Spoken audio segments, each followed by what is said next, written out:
pretty good. It's still of value more in the rural communities, used for colds and flu. It's very aromatic. If you take the leaf and you crush it, it releases very aromatic agents, and those are thought to be good for clearing your nasal passages and respiratory issues if you simply inhale the vapors from the Christmas bush. Whitehead bush. How many of you know whitehead bush? Okay. Some of you are learning today. They are the same family, and whitehead bush used to be seen very commonly to me, but I'm not seeing it as often as I used to.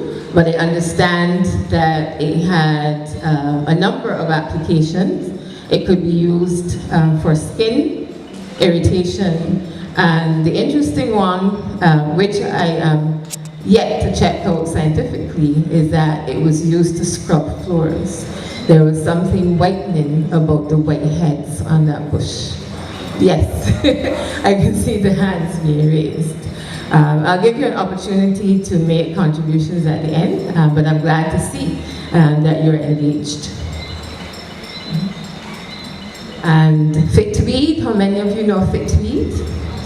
You don't know fig to eat, but you know shallow belly, correct? Yeah. Same thing. Right, so we know that as culinary, but it had medicinal value back then. So again, I was thrilled to see that, plants that were around in the 1600s, 1700s, they're around today.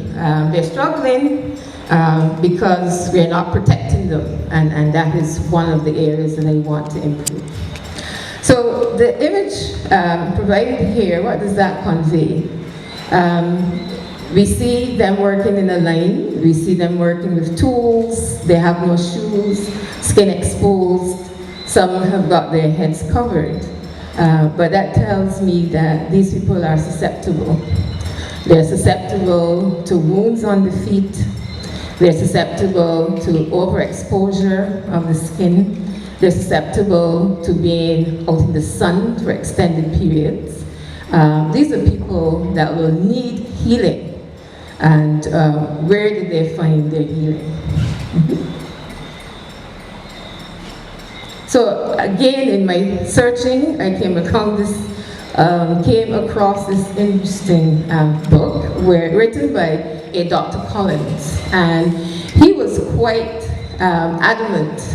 He had issues of concern, but his concern was that the managers of the plantation were not getting enough out of their enslaved people.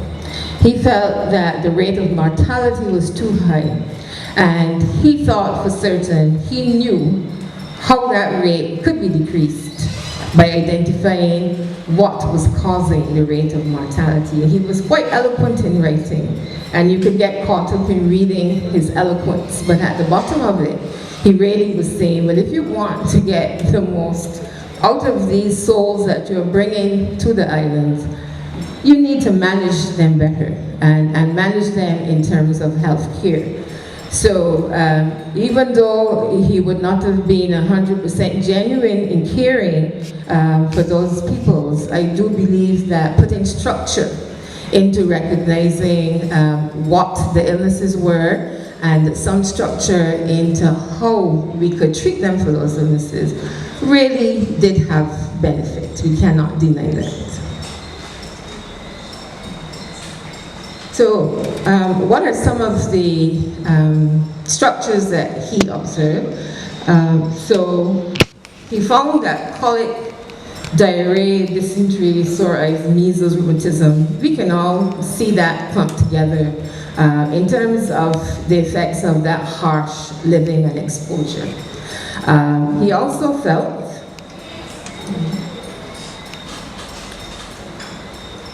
so this is just a list of the others, chiggers and venereal disease and itch and ringworm, shingles, ruptures, etc.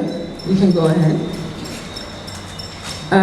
So he was quite clear at the bottom there that he felt that the disease was produced by the unhealthy conditions under which the passage across the ocean was made.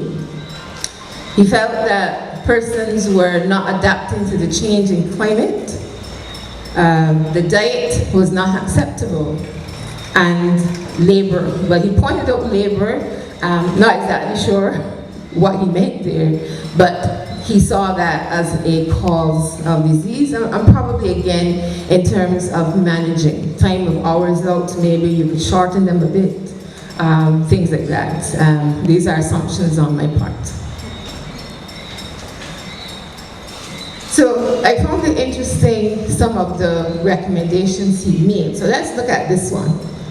He said, take the shavings of bitter ash, roots of bruised ginger, leaves of Semper Vivium, which is on the board, it's a succulent on the screen, 1 gallon of rum, 4 gallons of water, mix and administer daily for windy colic. I'm not absolutely sure what the windy colic is, but it's suggestive. But that is one of the areas that he was very concerned about, colic. But I see that being the result of poor digestion, poor diet, and your digestive system not functioning properly.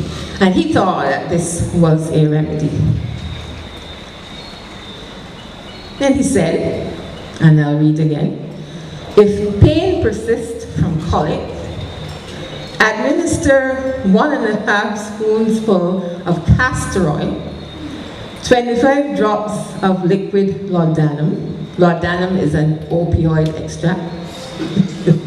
Until the bowels are open. To me, that's a dangerous mixture. Castor oil and opioids. When the bowels are open, you may not know where you are.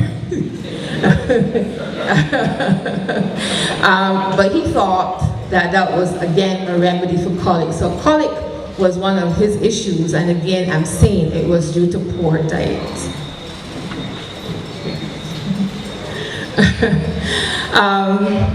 Then we have this very useful journal entry made by historians Handler and Jacobi. And this is actually lodged in the Barbados Museum and Historical Society's library.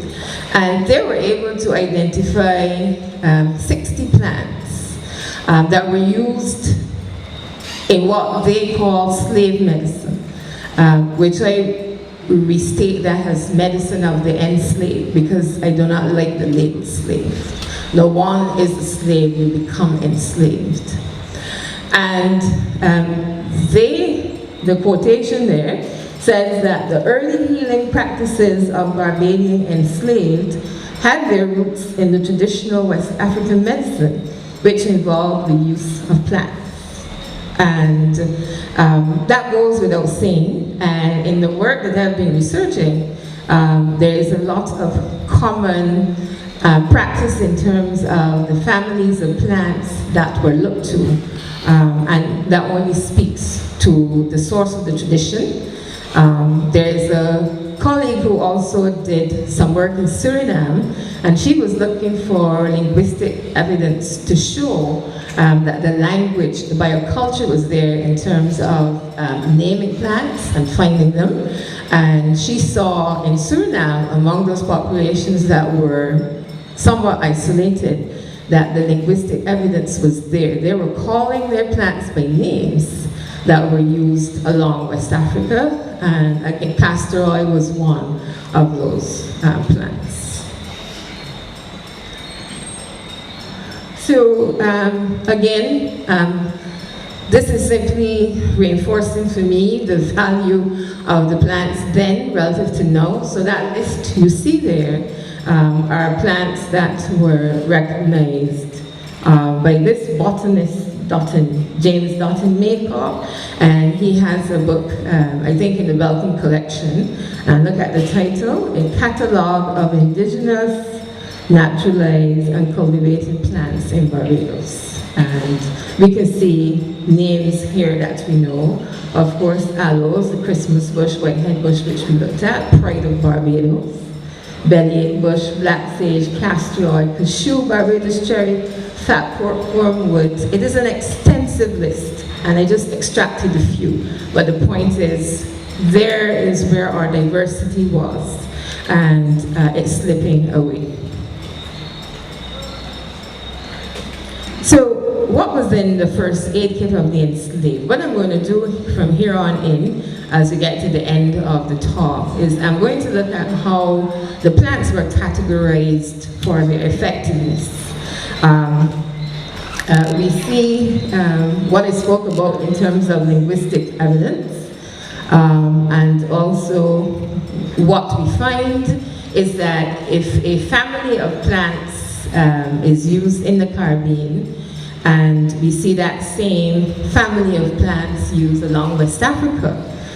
It doesn't have to be the identical plant, but families of plants are going to produce very similar things.